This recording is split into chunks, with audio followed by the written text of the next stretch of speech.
I think I speak for all of us when I say it's a privilege to discuss this subject that's so close to our hearts in this city that's so close to our hearts. If I can get this mic to stand still, we'll be okay. I want to, if time allows, make 3 points. First, there's no people without its own space and time. We need Jewish space, we need Jewish time. And part of the way we construct Jewish time is by Parashat HaShavua. So I want to start speaking about Bereshit and Noach. Bereshit. Rashi, this first Rashi on the Torah, one of the things in there says, why does the Torah start here? So that when the nations of the world come to the people of Israel and say, you are thieves, you stole the land of Israel from us, we can say to them, God created the whole world, God created all the nations, God gave each nation a land, and God gave the land of Israel to us. I start here because look at the elements that we have in this first midrash that Rashi quotes, as a matter of fact, from a sage 1,000 years earlier named Rabbi Yitzchak. Number one, we have land.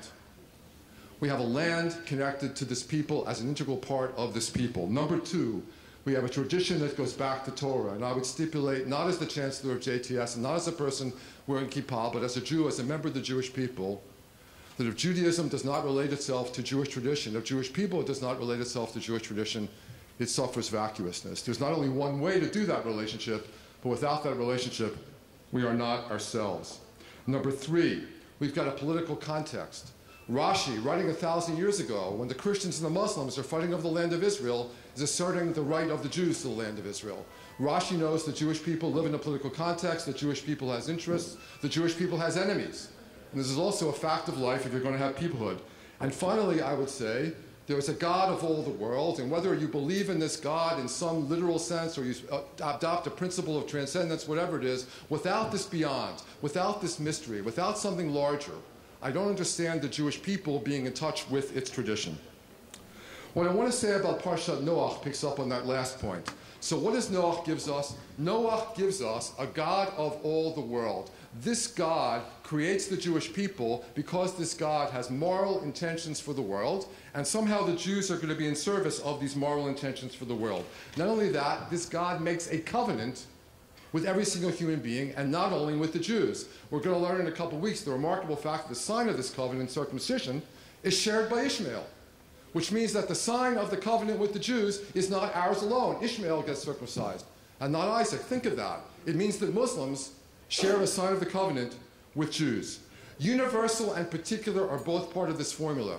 This is a people that has the tension between universal and particular built into itself. In fact, I would say, as the rabbis did 2,000 years ago, that the way the Torah is structured forces us to realize that we are not simply Jews, we are Jewish human beings. The Jew is not merely an adjective to that noun, but neither is it separable from that. We are Jewish human beings. And in fact, the rabbis pick up on this, and I would say the rabbis did us contemporary Jews in search of Jewish peoplehood one of the greatest favors they could possibly do when they invented the concept of the children of Noah.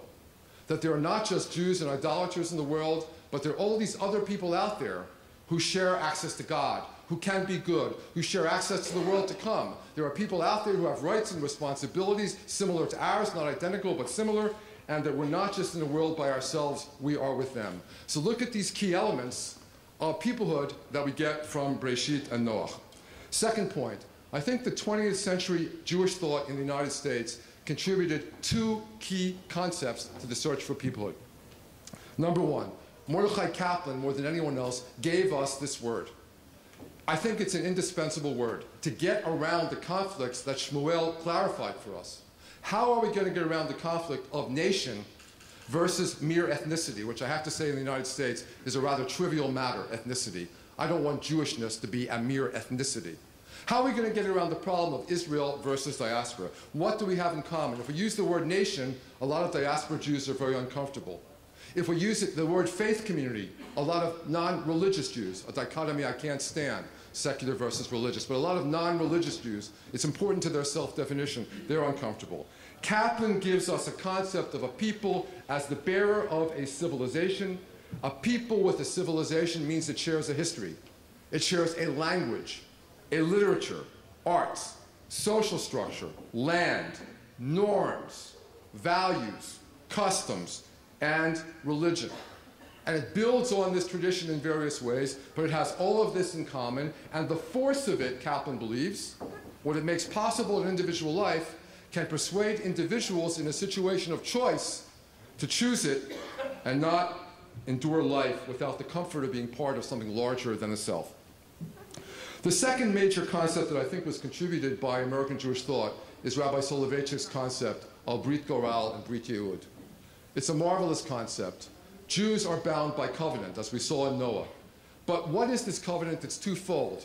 There's a covenant of what he called Goral, fate, what's imposed on you by history. Any Jew with his or her eyes open knows we're living after Auschwitz. Any Jew with his or her eyes open knows that the state of Israel affects their daily life in concrete ways. I would say if you're an American Jew, a French Jew, a Latin American Jew, the state of Israel makes your life possible as a Jew in the contemporary world. The state of Israel is part of your fate, but there are other things. Jews happen not by chance, but by history, to be distributed on a very small occupational spectrum. What do young Jews think of doing for a living? What fields do they think of going into? This is a sociological fact of Jewish peoplehood in the modern world. There are very few things that Jews do. Thank you. So you have a Brit Goral. You have a history which forms you. You make choices in response to this history. It's harder to get agreement on Brit Yehud. Where are we going? But I believe if we put our minds to it, we would find out that there's a much greater Jewish consensus, despite our divisions, than we often give us time for. Finally, I want to make one last point, and that is what Soloveitchik and Kaplan both point to as thinkers, who wrote a lot of books, is that in the end, it's not books that persuade people that they are part of a people. It's life experiences. Kaplan wanted to surround the American Jew with a set of experiences so that peoplehood would become intuitive, that's his word. Soloveitchik knows that it's Brit Goral and the sense of being part of a great goal that transcends victimhood. That goal is part of what makes you a Jew. Our task, I think, our main educational task right now, whether it's in Israel or diaspora, and I include Israel, because we know we have a lot of Israelis here who say, I'm not a Jew, I'm an Israeli. We've got to give people experiences of what it is to be part of a people.